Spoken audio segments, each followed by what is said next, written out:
Entrevista. Muito boa tarde, vereadora. Seja bem-vinda mais uma vez aqui ao nosso 105. Boa tarde, querida. Boa tarde, gente. Muito bom dialogar sobre esse tema, uma data tão importante, né? E no mês que para nós é muito representativo, que é o Agosto Lilás. Sempre é importante falar sobre essa temática, especialmente no ano eleitoral, né? Exatamente. Muito bom estar aqui, viu, Letícia?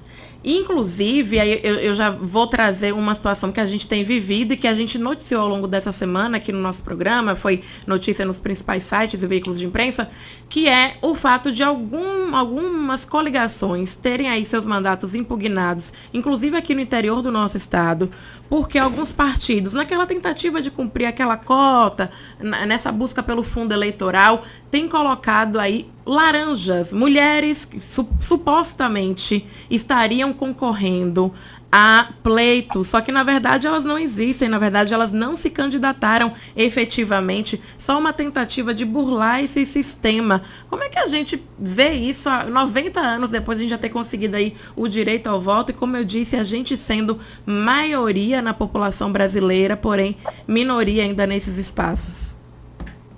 Então, eu acho muito importante essa pergunta que você faz, porque é exatamente sobre isso, né? Quando a gente fala da luta pela conquista do direito ao voto feminino, a gente está falando de uma conquista muito recente, né? São 90 anos, é algo que é muito novo. E é para além disso, na verdade, essa conquista ela vem de uma forma muito fracionada, né? Porque quando vem a conquista do direito ao voto para as mulheres, na verdade vem com muitos requisitos que a maior parte de nós, por exemplo, não cumpriria esses requisitos, né? O primeiro requisito era que fosse primeiro alfabetizada, segundo, que fosse servidora pública remunerada, e terceiro, casada, porque precisava da anuência do marido para o processo de votação. Mas, para além disso, o voto não era secreto. Então, significa dizer que muitas das mulheres ainda eram submetidas a um processo de voto que dependia da anuência, mas também do aval dos maridos para decidirem em quem iriam votar. Então, na verdade, o debate que a gente faz é: a conquista do voto foi tardia, foi limitada, e isso interfere diretamente no que a gente vivencia hoje das mulheres ocupando a política institucional. Nós somos muito, muito pequenas em número, mas grandes na produção legislativa, na atuação, e infelizmente somos alvo de um sistema político que quer nos deixar o tempo todo de fora. Então, a gente vai ter as violências políticas de gênero, né, majoritariamente com mulheres negras, especialmente, as mulheres LGBTs que são ainda mais, né, afastadas da política, a começar pelo caso, né, brutal da companheira Marielle, que é brutalmente assassinada, feminicídio político. A presidenta, a única presidenta eleita no Brasil, Dilma Rousseff, que sofreu um golpe misógino, né, um golpe extremamente violento de gênero, né, na história. Mas é para além disso, são várias companheiras que estão sendo ameaçadas de morte e precisando ter escolta policial para garantir a segurança das suas vidas. Então a gente, na verdade, está falando de algo que é muito forte, que é como as mulheres querem ocupar a política e como essas mulheres também são brutalmente retiradas. E aí a gente vai ter partidos que são extremamente perversos, e, enfim, talvez a palavra seja outra, mas a gente está aqui, né? Não pode falar todas as palavras, mas é de uma perversidade tamanha que é sobre utilizar e instrumentalizar as nossas pautas. Então a gente está aqui para dizer que a gente é a favor, sim, das cotas para as mulheres, mas a gente precisa de uma fiscalização plena, uma fiscalização efetiva do TSE sobre isso, porque não adianta a gente garantir cota para as mulheres sem a gente ter, de fato, esse controle. Então a gente vai ter muita ainda, né, candidatura laranja. Tem candidato, Letícia e Bruno, que simplesmente agora está dizendo que é negro. Tem candidato que é branco, ariano, né? Quer dizer até que é ariano, caucasiano, que agora está dizendo que é preto, que é pardo, negro, só para receber dinheiro diferenciado do TSE. Não é isso? Então a gente precisa fazer uma denúncia, e aí cabe ao TSE buscar mecanismos disso. Porque quando você coloca a mulher para ser candidata laranja, ou você forja para que uma pessoa branca assuma o lugar de uma pessoa preta e receba mais fundo eleitoral por isso, você está tirando a possibilidade real de pessoas comprometidas com a causa ocuparem os espaços de poder. Então, a Câmara Municipal de Salvador é só isso. Quantas mulheres nós temos eleitas? Nós temos 9. Aí reduziu agora, né? Algumas companheiras se licenciaram para a candidatura, né? E aí, por aí, para a Comissão da Mulher, agora tem 2 homens. Então, imagine, a gente tem um cenário na nossa própria casa. de subrepresentação. A gente está numa cidade que é conhecida como a cidade das mulheres, que é Salvador. E a gente ainda assim tem uma representação extremamente ínfima diante da população que a gente tem em Salvador de mulheres. E isso depende, porque não adianta botar a mulher para ser candidata pela cota se não garantir estrutura mínima para as mulheres. Vereadora... Quer garantir estrutura, quer garantir prestação de conta para a mulher não ficar inelegível. Né? Então é todo um debate também estrutural, né, de combate ao machismo em todas as esferas. Vereadora, nessa semana temos uma notícia aqui que chamou muita atenção, assim, de uma forma negativa, que o Partido da Mulher Brasileira, o PMB, ele, pelo menos aqui na Bahia, 70%, né, das pessoas que se candidataram por esse partido são homens. O próprio presidente do Partido da Mulher Brasileira é um homem, vereadora. É surreal, né? Eu não consigo nem entender porque que esse partido é partido da mulher. E, na verdade, é um partido composto majoritariamente, inclusive nos casos de decisão, por homens, né?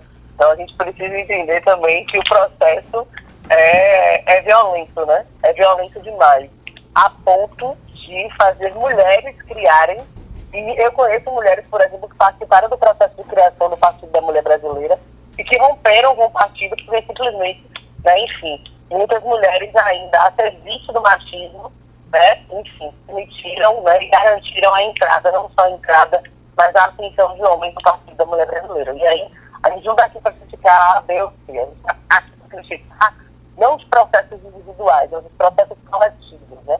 As mulheres em todos os espaços, elas são maioria, mas elas são minoria nos espaços de decisão e de poder. E aí, esse é um debate que a gente precisa fazer e que a gente não vai virar a chave de uma eleição para outra. Não é a eleição de 2022, a eleição de 2024 que vai virar a chave. É um processo estrutural, é um projeto estrutural de influenciamento e de invisibilidade da luta das mulheres, mas também das minorias, das ditas minorias, né?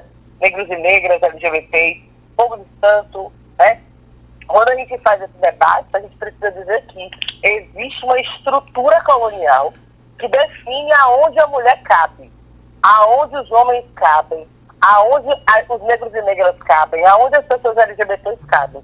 E a gente está falando de cenário de ódio, né? Essa eleição vai ser uma eleição de democracia versus fascismo. Então, se a gente está vivendo um cenário de democracia versus fascismo, e a gente vive um Estado atual, que é um Estado que visa retornar, né, o Estado colonial, e que está com práticas extremamente fascistas, a gente vai dizer que o primeiro dos direitos a serem retirados é exatamente o das mulheres, né?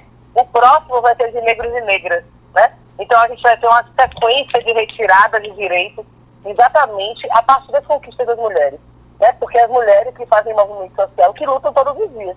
Porque o voto não veio de graça, o voto das mulheres. Veio com várias restrições, mas veio porque as mulheres foram para a rua conquistar direitos. A cota de mulheres na política também veio com mulher na rua. A cota de fundo eleitoral e partidário também veio com a mulher que estão na rua. Então todas essas conquistas que acontecem com a luta do movimento de mulheres, ela é estraçalhada pelo fascismo. E é isso que a gente tem vivenciado. E a gente está falando, por exemplo, do Ministério de Mulheres. A gente tem uma ministra de mulheres que no período da pandemia, onde houve aumento de 100% dos feminicídios, morte violenta dentro dos lares, ela estava fazendo concurso de máscara e estava destruindo a Central 180. 180, minha gente, que todo mundo aqui conhece, que virou música de Elza Soares, cadê meu celular, eu vou ligar 180, virou um processo de sucateamento, de destruição. A gente está dizendo que hoje, por exemplo, esse mês de agosto é o mês em que a gente faz um debate dos 16 anos da Lei Maria da Penha, em que há um sucateamento de estrutura para fazer enfrentamento à violência contra a mulher. Cadê a Casa da Mulher Brasileira em Salvador? Que, ó, há anos a gente está esperando chegar e simplesmente não chega. Todo dia uma promessa nova. Cadê as estruturas mínimas que deveriam existir para garantir para que as mulheres consigam, de fato, denunciar? São 44 milhões de orçamento, onde só foram utilizados 17. É isso que a gente está dizendo. Não se usa nem o dinheiro que é destinado. Já reduziu o dinheiro. Não se usa o que tem, significa dizer o quê? Que não existe vontade política de investir nas mulheres. Então, se não existe vontade política de investir para que as mulheres tenham condição de viver uma vida sem violência, qual é o incentivo que vai ter para as mulheres ocuparem a política de forma real? E aí a gente está falando de uma sociedade que é machista, que obriga as mulheres a serem submissas e subalternas. Então, sim, ainda vão existir candidaturas laranjas. E qual é o nosso papel? Fiscalizar e denunciar. Não só contra os partidos, mas em favor das mulheres. Porque quando as mulheres são candidatas laranjas, elas sofrem com isso. Elas são violentadas, elas são silenciadas, e a elas não é dado o direito de ocupar a política, como de fato elas poderiam ocupar, certo? A gente já está finalizando, vereadora, mas eu queria que a senhora comentasse o que a senhora acredita que pode ser feito para mudar isso. A senhora disse que não vai mudar agora em 2022, não vai mudar para 2024, mas o que é que pode ser feito, além dessa questão de fiscalização, como a senhora já citou, mas para que as mulheres assumam essa posição, para que elas se candidatem, para que mulheres votem em mulheres? Então, eu acho que essa é a grande sacada. É incentivar mulheres a votarem em mulheres, é incentivar mulheres a verem quem são as mulheres que de fato nos representam. Porque quando a gente fala de mulheres na política, a gente está falando sobre as nossas dores nesse espaço. Então, por exemplo, quem é que vai falar sobre violência obstétrica, sabendo o que é vivenciar a violência obstétrica? Quem vai falar sobre mortalidade materna, sobre direito à creche? É isso. Muitos homens são muito importantes na política. A gente não está dizendo que a gente quer abolir os homens da política. Pelo contrário, a gente quer que haja a equidade que existe no número, né? No número de existência de mulheres e homens na sociedade. A gente quer que exista também no espaço da política e no espaço de poder. Porque nós precisamos estar na política para poder dizer qual é o caminho da solução para o combate à desigualdade de gênero. A ONU aponta que são quase 300 anos para a gente começar de fato a viver na sociedade que não haja desigualdade de gênero. Só que é preciso começar. E como é que a gente começa? A gente começa incentivando as mulheres a acessarem a política, mas acessar em rede. E aí eu gosto de dizer sempre que o modelo do mandato coletivo que a gente tem na Câmara é um exemplo disso, né? São mulheres que fortalecem outras mulheres. Por quê? Porque entrar em qualquer espaço de poder é extremamente violento o poder para as mulheres. E eu não estou falando da política institucional só não, Letícia e Bruno. Eu estou falando dos vários espaços. É na comunicação, é no serviço público, minha gente. O serviço público também é assustador para as mulheres que sofrem assédio, que sofrem várias violências, que são silenciadas, que não têm os seus processos encaminhados e garantidos. A gente precisa falar sobre isso. É no espaço da televisão, são os vários os espaços onde as mulheres não conseguem denunciar e falar sobre isso. E quando a gente entra no coletivo, a nossa voz ecoa. E aí eu acho que o processo é isso. É promover isso que a gente está promovendo aqui. É esse diálogo, é esse debate, para que mais mulheres consigam entender a importância de ocupar a política, mas isso é algo que a gente tem começado a fazer, e eu gosto de dizer muito que nós somos sementes de Marielle, porque Marielle, apesar deles acharem que iam fazer Marielle morrer, ser assassinada brutalmente, ia no silenciar, pelo contrário. Foi mal a propulsora para a gente dizer, a gente quer entrar mesmo na política, porque se uma Marielle incomodava tanto, imagina um monte de Marielle espalhada pelo Brasil. Com certeza, vereadora. A gente... Vamos ocupar tudo, minha irmã. Vamos sim, eu agradeço a participação da senhora. A gente...